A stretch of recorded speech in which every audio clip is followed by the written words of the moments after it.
What up, what up, what up, what up, what up, what up? What's good, people? What's up?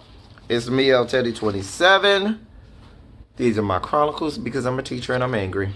And I need to chronicle my anger.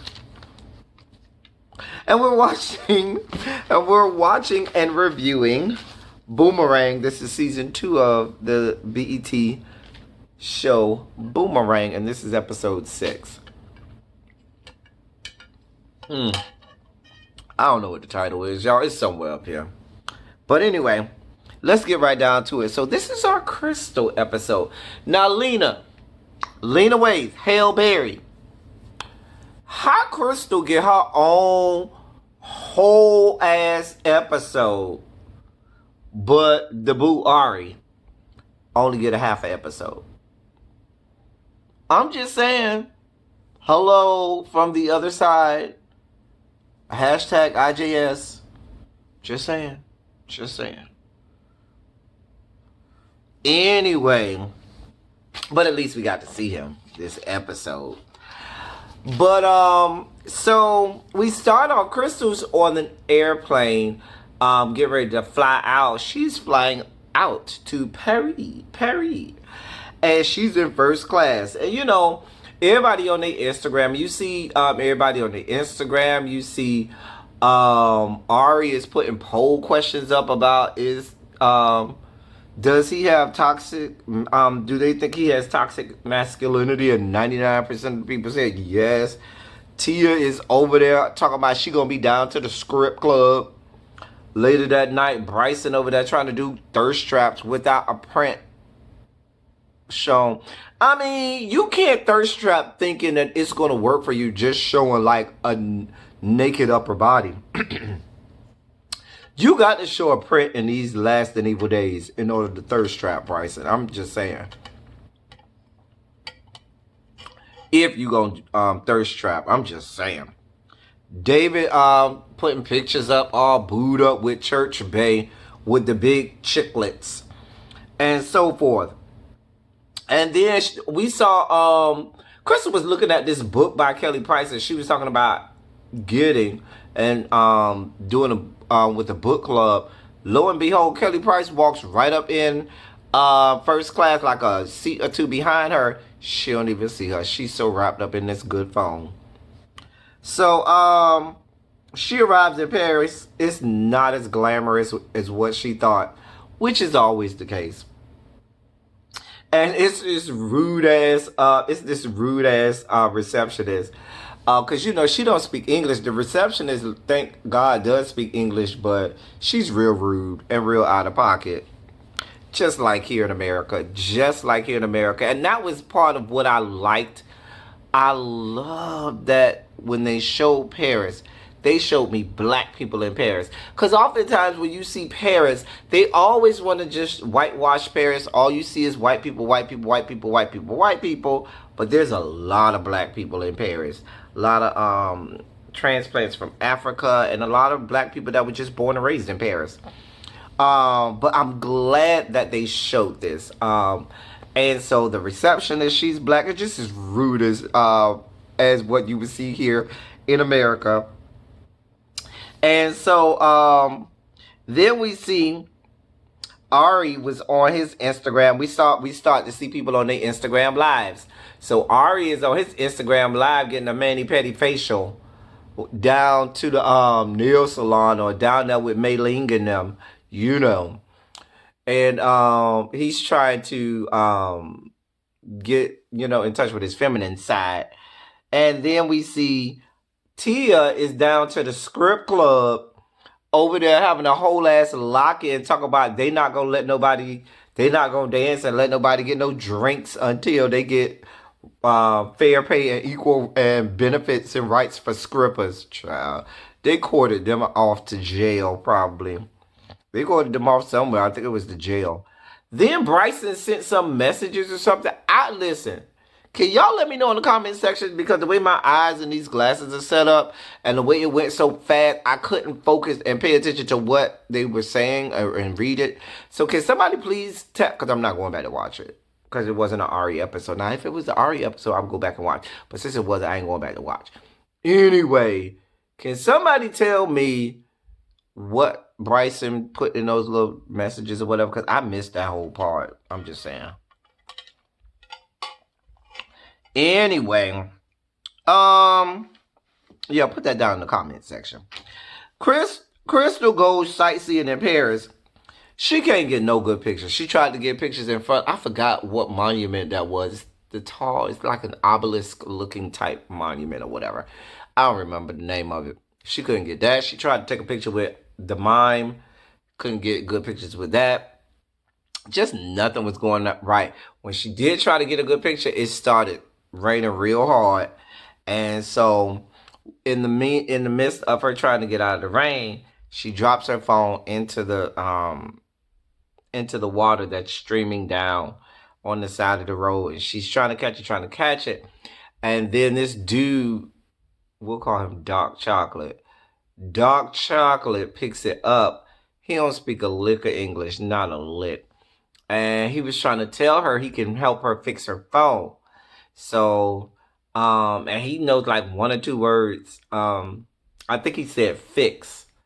And so she went with him to his house. And he gives her this blanket to put over his body or whatever. I mean, put over her body to kind of, so she could get warm and dry. And he puts her phone in this jar of rice that he has, you know, the rice method, to dry out her phone. So, girl, she's sitting there, and he gives her a glass of water. And he goes in the kitchen and starts to, you know, prepare food that he was going to be making. And he's trying to ask her if she wants to stay for dinner. But he doesn't know English, so he say, eat. So, anyway, he's over there hacking. He got a hatchet. And he's hacking away at this meat, just hacking. Then she sees on his coffee table all of these bottles of pills or whatever. And so she gets scared. So she's looking at the bottle of the pills. She's looking at this cup of water he gave her. She's looking at the fact that he's hacking up there. And she's thinking about, I'm in a whole foreign ass country. This man is trying to drug me up and kill me. So she quickly makes a beeline out of there. And he's like, wait. She's trying to tell her it's not what you think. But he doesn't speak English. And he was like, eat. He's trying to say, no, I'm fixing food. She don't understand, baby. She get up out of there. She go to the hotel. Back to her hotel. She's in the hotel and gets a call from downstairs. She gets downstairs to the lobby. Rude ass receptionist chick gives her the little jar that he had sent to the hotel for her. It's the jar of rice with the phone still in it, and there's a note on it. So she goes up there, and I'm assuming on the note, we didn't see the note, but I'm assuming he apologized. He probably went on Google and looked up, the translation, but I guess he apologized to her. So she goes over his house, to talk to him and I guess apologize or whatever. And lo and behold, he's having dinner. Or maybe he asked her to dinner. I don't know. But he asked her to stay for dinner. His family was there having dinner. And listen, this is probably my favorite scene of the entire season so far. Sitting here watching this black French family interact with each other, I felt so connected to them. Like, I love this scene. Like, I felt so connected to them. They were just being, without speaking a word of English, there was this bond that I kind of felt with them because they were just so they were so authentically black, just like I'm authentically black and like my family is. And they would just be a regular black family. And I'm emphasizing black family. And I felt this bond and connection to them. And they didn't speak not a word of English.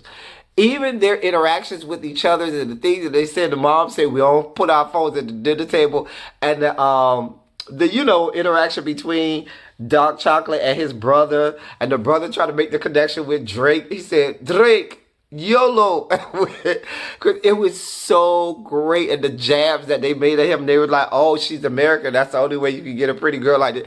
It was so great. They didn't speak a lick of English. But even if they did not have the subtitles there, I still felt like I would have felt this bond with them.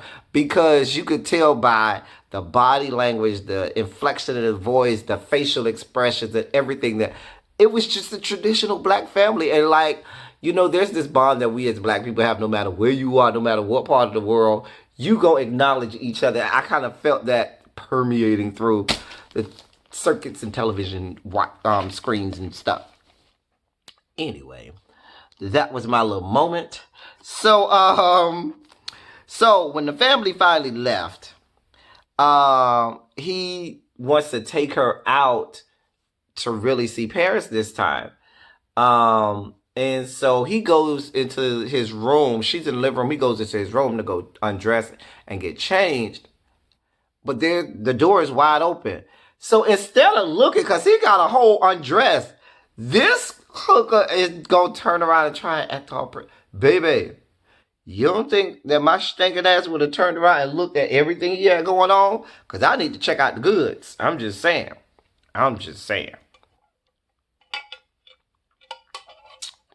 Anyway, oh, can I tell y'all one thing I noticed about Dark Chocolate was Dark Chocolate got a big old booty. Did y'all check out his booty?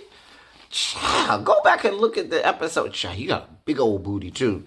Nice smile, beautiful smile, sexy dark chocolate skin, but a big old booty. I mean, he ain't no out of control booty, but it's a big booty, and it's like a ooh. Yes. Anyway. So they go out to this spot, and it's like a dance club spot or whatever. And she is having herself a good time. He's having a good time. They're dancing, good music, good crowd, good ambiance, having a good time. This, that, and the third. And she almost ruins it by trying to tell him that she's recently divorced. Fortunately, he don't speak a lick of English, and he's like, huh? He doesn't understand what she's saying. Then she tried to say it louder, and he still ain't understand. So she just rushes into the bathroom, and she's like, what are you doing? What are you doing? Why are you messing it up? So then finally, she goes back out there. And did my light just go off? You damn it, light. She goes back out there, and they finish dancing. Of course, how does it end? Baby. He had to get the goods. And she let him. He blew her back out. He beat her box in. And even afterwards, he gave her a little, head at the end. He gave her a little licky at the end. Had her toes curling. He goes to sleep. Lo and behold, she pulls up the little blanket to look at his feet and laughs at his toes and stuff because he got, a little bad feet. Is that a thing, ladies? Do you all do that? Do you all look at our feet? Well, not ours because I don't really do the lady kind. But do you look at your a dude's feet after the fact? Is that like a thing? Y'all let me know in the comment section if that's a thing. I don't know. But she kind of laughed and then rolled over. And then we see her going back to Atlanta. Shouts out to my members of the March of 100 because the time she led it was 3:35. And that time is very significant for those of us in the March of 100 at Florida A&M University. 3:35 is band practice. Anyway, and she picks up her phone, and I guess she was going to try and go to Instagram like she did on the way there, but then she decides not to because she was like, no, let me just take it in a moment and enjoy the surroundings. And that was the whole episode. That was the Crystal episode. I'm glad she had her good time with Dark Chocolate. We didn't get to see no parts of why she was really over there because I thought she was over there for this new job or whatever. We didn't see none of that. But we'll see. But anyway, that was another episode of Boomerang. I hope y'all liked it because y'all know this is my show. Go back and watch that scene again with that black French family. It was such a great scene. Love that scene. My favorite scene so far. That's all I got for y'all. Until next week, thank y'all for coming. Y'all drive safely. I'm out.